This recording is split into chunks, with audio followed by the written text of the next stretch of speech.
خو دا دی چې ولا مرګ زما بالکل مړه نه لګي نه مې دی خوښه نو برق باندې فیضو شي هغه ډاکټر سره موټر و دی ورسره په موټر کې کېناستو بس راغی چې کلي ته راورسېدو نو چې موټر نه کوز نو ډاکټر صاحب وایي بیمار کوم ځای کې دی وایي بس جي بیمار جوړ شو پیسې والا زه خدای ومه نو ځان په خپلو ښځه خاوند په خپلو کې جنګ ولګولو نو یو ته به وایي چې خدای دې ما کونډ کړي او بل به ورته خدای دې ما ګونډه کړي نو زمونږ هم همدا حال دی دی وایي خدای دې ما کونډ کړي او دویم چې خدای دې ما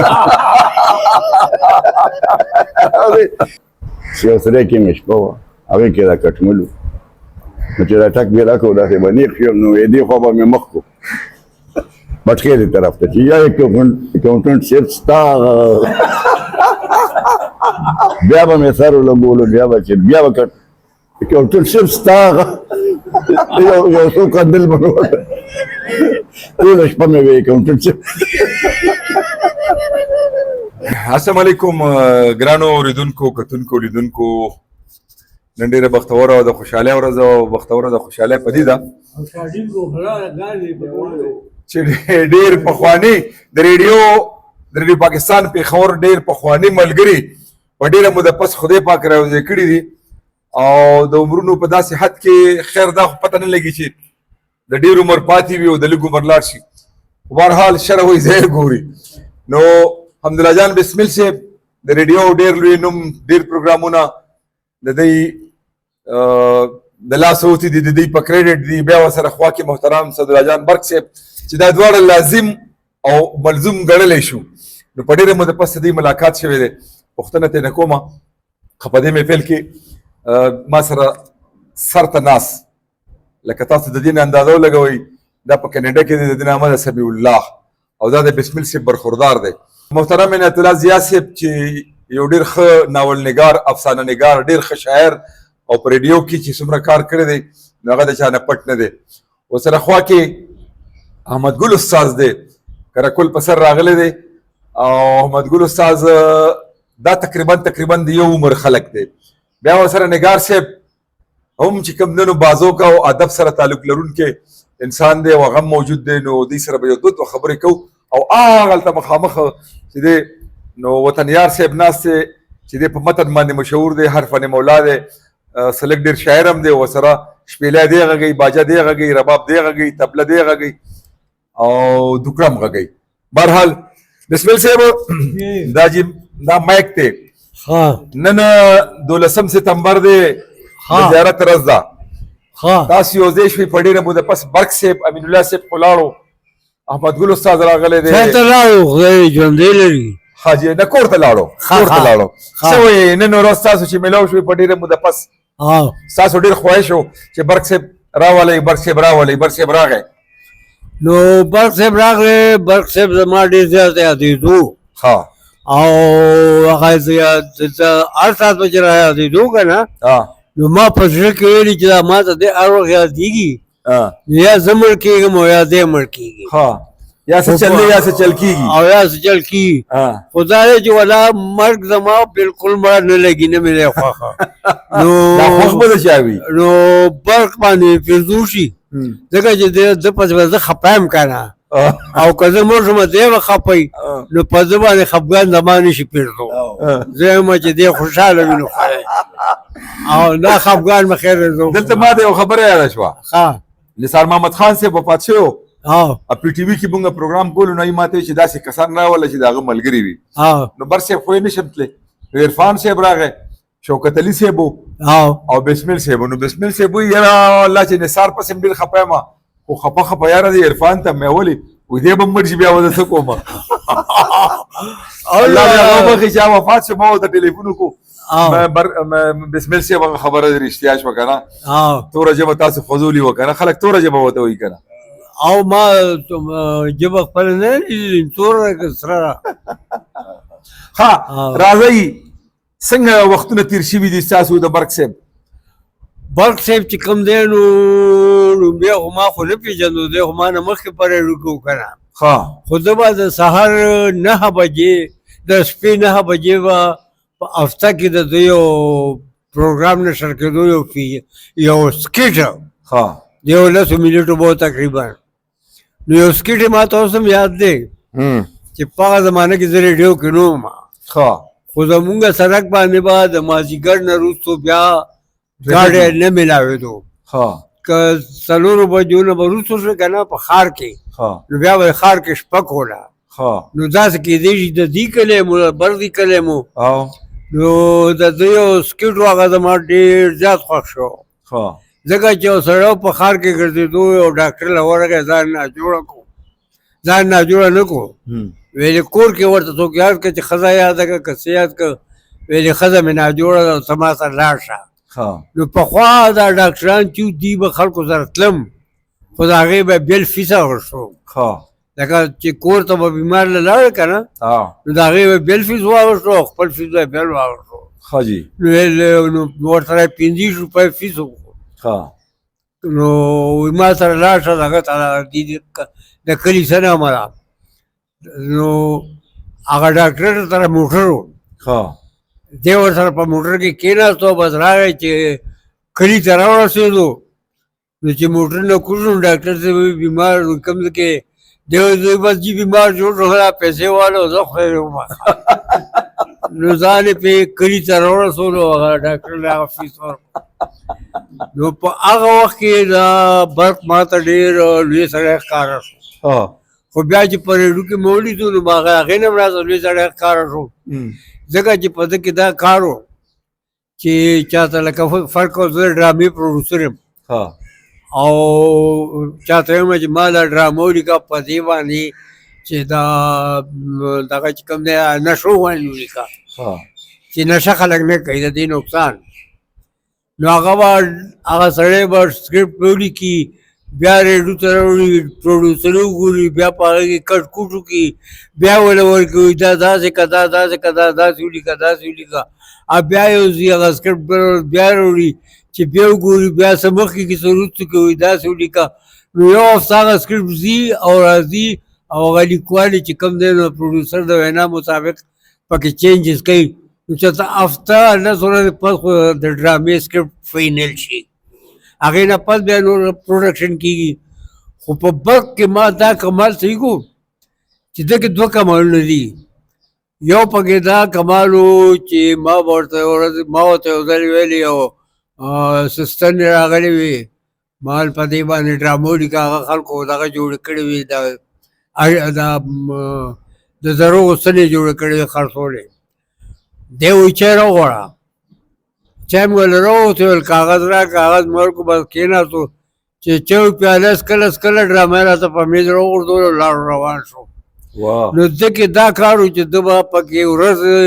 یا شپې نه تېرولې بس چې ورته به دا سکرپټ ولیکه په هغه ساعت به یې لیکلو بل پکې دا کار و چې دی آلراونډر و ده نه چې یوازې ډرامه لیکله ده غزل د ټولو نه ښه لیکلو شاعر د ټولو نه خو نظم یې ښه لیکلو ډرامه یې د ټولو نه ښه لیکلي او ښه ډېرې ډرامې او په ټي وي کې ډېر کار کړی دی برق صاحب او په ریډیو کې په ټي وي کې نو دې کې دی آلراونډر دی دی هر څه لیکلی شي دی فیچر لیکلی شي دی ډرامه لیکلی شي دی ټاک لیکلی شي دی ډاکومنټري لیکلی شي دی هر څه فیچر لیکلی شي نو دا په ده کې دا کارونه ډېر زیات ښه دي بلکې زه به درته ووایم چې په سا دې پېښور ته ټي وي په کال 1994 کې راغلی دی 94 کې نو دا ټي وي د دې دا پروډوسران چې دا نوي وو نو دوی خلک نه پېژانده نه آرټسټان پېژانده نه ټاکر پېژانده نه لیکونکي پېژانده نو دا برق ته به یا پته یا به نه هیر وي چې دا ټي وي دې پروډوسرانو نه مونږه په ما او برق او اعظم او افضل رضا چلولی دی په دې پېښور دا ټي وي نه دی دا به ډېرو کمو خلکو دی چې دا مونږ 4 کسانو چلولی دی ځکه چې مونږ بسګه جوټي شو نو ټي وي ته به لاړو نو برق خو به سکرپټینګ کولو او افضل رضا سکرپټینګ کولو او اعظم او ما به سکرپټینګ کولو مونږ دواړو پرفارمنس هم کولو نو مونږ کمپیریزم کولو مونږ لیکلم کولو دا ټي وي مونږ روان کړی دی او دغه رنګ هم دا د ټي وي پروډوسران خلکو سره مخامخ کړي دي او خلکو سره پیژنګلو کړي دي. بسم الله الرحمن الرحیم.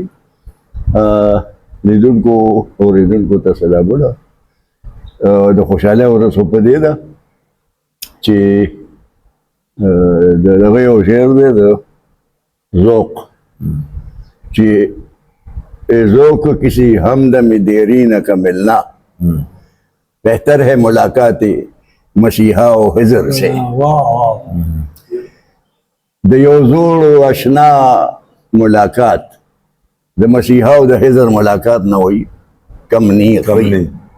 نو دا خو د خوشحالۍ خبره ډېره ده چې یو ځل مو په ژوند کې بیا یو بل ژوندي ولیدل خادبات مو لیدل او دا خو موږ نشو ویلی چې تمام عمر دی دغه ځکه چې یو ځل یو یو سړی پیدا شوی دی نو مري به خامخا او نور په ګپ شپ کې خو لګیا یو بسم الله هم دغه دی ووایي چې دغه کوو که نه هغه پخوا یو ښځه وه چې هغه یې په خپلو ښځه خاوند په خپلو کې جنګ ولګولو نو یو ته به یې ویل چې خدای دې ما کونډ کړي او بل به ورته خدای دې ما کونډه کړي نو زمونږ هم همدا حال دی دی وایي خدای دې ما کونډ کړي او دویم چې خدای دې ما نو داسې چل دی چې پته نشته دا تېر وختونه ښایسته سړي ته ښکاري بنده ته ښایسته ځکه یي چې دا کوم سړی کوم شی چې سړي سره لاس کړي نو د هغه دومره قدر نه چې د ګوتو نه وځي نو هغه قدر پیدا شي بیا دغه شي خوږ شي کنې زمونږ وړوکتیا یادېږي مونږ اکثر په وړوکتیا خلکو نظمونه هم لیکلي چې زما بچپن او زما بچپن په بچپن کې څو اکثر به مو زموږ پلار نه وال خوړل پیسې به راسره نه وي لوغړېدو به خو اوس هم بیا مونږ یادوو ځکه چې هغه اوس راتلی نه کوم شی چې یو ځل ورک شو یا دغه شو ته پوه شو چې یاره دا ما نه لاړو نو هغه خوږ وي نو مونږ ماضي چې دی نو ډېر خوږ و او ښه هم و دغه و ډېر ښه وختونه مو پکې تېر کړي دي هغه وایي چې دنیا جسے کہتے ہیں جادو کا کھلونا ہے دنیا جسے کہتے ہیں جادو کا کھلونا ہے مل جائے تو مٹی ہے کھو جائے تو سونا ہے نو موږ نم چې هغه کوم وخت تللی دی هغه سونه ده هر څه تا سره نور ملګري نه وه بلې خان نور ملګري زه خو خپل ځاني په ریډیو ته راغلی یا پکې ټینګ شوی یم نو دا د دوی د لاسه یم زه خو خپل ځاني یو ډېر معمولي غوندې تعلیم یافته و ما څه خاص کوالیفیکیشن مې نو اخبار کې نو چې اخبار هم بند شو نو زما بل سهارا ډونه نو الله تعالی دې نواب علي خان له بهتر جنتونه ورکړي چې هغه ریډیو ته راوستم او بیا په ریډیو کې نو بسمل سره او عبدالله جان مغموم سره او سمندر خان سمندر سره او دوی سره ډېر ملاقاتونه او ډېر څه زده کړې او ډېر څه انټرټینمنټ او ملګري بس بیا ډېر یو لوی تاریخ دی په هغې ډېر غټ کتاب لیکلی شي خو دا ده چې موږ له طبیعتونه خدای درې واړو له داسې راکړي وو بلکې موږ به دا هغه دغه کې لیکلي چې یو وخت کې به موږ ډېرو خلکو دا ویل چې دا رونه دي عبدالله جان اوس هم خلک غلطېږي عبدالله جان مغموم تاسو بسمل صاحب عبدالله جان بسمل او صدرالله جان برک نو موږ به ورته وایو چې دا دغه خو عمر ډېر دی مغموم صاحب نو ورته هغه زموږ مېرنې نو دا جان درې واړه چې وو نو د ټوکو ټکالو ډېر په خوشحالی په ټوکو وشتو نو وختونه تېر کړل چې څوک تللي دي هغه دې خدای پاک وبخي او چې څوک ژوندي دي هغوی له تر مرګه پورې خدای ښه ژوند ورکړي امین نو بسمل صاحب خو یو ډېر یاره ما ته نه شي یادېدی چې ته خفه شوي هر وخت باغ و بهار په خرابو نه خرابو حالاتو کې هم خندا په شونډو نو ده خو مونږ دنه خو مونږ دغه زده کړي دي چې خاندې به ژوند چې دی نو دا په خندا ښه تېرېږي په ژړا نه تېرېږي نو د یو بل نه مو ښه زده کړي دي د یو بل نه مو فایدې واخیستي یو بل نه مو استفادې کړي دي نو ظاهره خبره ده چې په یو بل ښه خو به لګو یو ځل موږ لاړو جهانګیر له سوات ته جهانګیر هلته تحصیلدار هلته د وی اشنا ملاکنډ کې دغه ګاډی وکړو نو لاړو د سوات شهر مو کله موږ سره یو د هغه اکاونټنټ صاحب دا سوات کې چاته څوک نوم نه اخلي او دا ورته اخلي اکاونټنټ صاحب نماینده صاحب او هیډ کلرک صاحب وکړه د اکاونټنټ صاحب را سره و نو چې دغه مخه راتللې بټخېله کې اکاونټنټ صاحب وایي چې یاره فلان بادر خان له نه وړو چې وشو ورغل بادر خان یو پمپ والا او دلته اوس به مونږ باندې میږي لګېدلې دي چې مونږ خو به کلي ته ځو که نه ناوخته دی ما بسمل به خو به ځو پېښور ته او په بټخېله کې لاړې ماښام کېږي را باندې او اکاونټنټ صاحب دا خبرې اوږدې کې هغه سړي سره مونږ ته دا خول چې زه ګورې ډېر لوڅو خواړه سړی یم نو غټو خلکو سره مې تعلق دی چې ترېنه راخلاص شو بیا ملکان کې بس کې سورېدونو لایټونه بل شي خیر هغه ورځ زمانه کې خو دا فلاین کوچونه وغیره هم نه وو عام لوکل بسونه وو نو زه خو چې راغلم نو زما دا لږه ښه وه چې ما په پبو سټېشن کې ځان ته موټرسایکل ودرولی نو هلته یو دوکان کې نو بس هغه موټرسایکل مې راوشتو کلي ته راغلم په بسمن غریب خو دې خو مطرې ته سره راتلل پېښور کې شوه نو سهار مې چې ته تپوس کولو ورته وایي چې یاره بېګا یو سړی کې مې شپه وه هغې کې را کټملو نو چې را ټک مې را کړو داسې به نیغ شوم نو دې خوا به مې مخ کړو بټخېلې طرف ته چې یا اکاونټنټ صاحب ستا بیا به مې سر ولګولو بیا به اکاونټنټ صاحب ستا یو څو قندل به مې ټوله شپه مې وی اکاونټنټ صاحب نو دغسې وختونه هم راباندې راغلي دي هغه کټملو وایي دغه کوم اکاونټنټ صاحب د نو څه خبره کې هغه یو بل چلو کټملو کلونه وو هغه راته کټ داسې یو لاره کې اچولو او مخامخ یو کور و نو هغه کور کې په دویم چت کې هغه بسته اوچته وه پخوا وه د تختې وې که نه تختې هغه بسته هسې اوچته وه نو هغې کې هغه چت ښکارېدو هسې پکې تاوېدو نو ټوله شپه کنځلې وکول کټملو ته هغه سړي ته او هغه پکې تاوېدو مال هغه دې لاندې به خارې پروت دي او خېټه به یې وربنډه کړي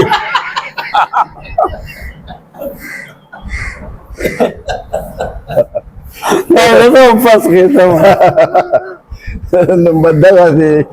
وختونه تېر شوي په دلچسپۍ الله دې بیا یو ځل به دعا وکړو ټولو ته چې څومره ژوند الله تعالی لیکلی دی ته هغه دې ښه تېر شي دا هم ډېر لوی غم وي ډېره مننه د برق صاحب او د بسمل صاحب ګپ شپ تاسو واورېدو او دا پروګرام هم په دې ځای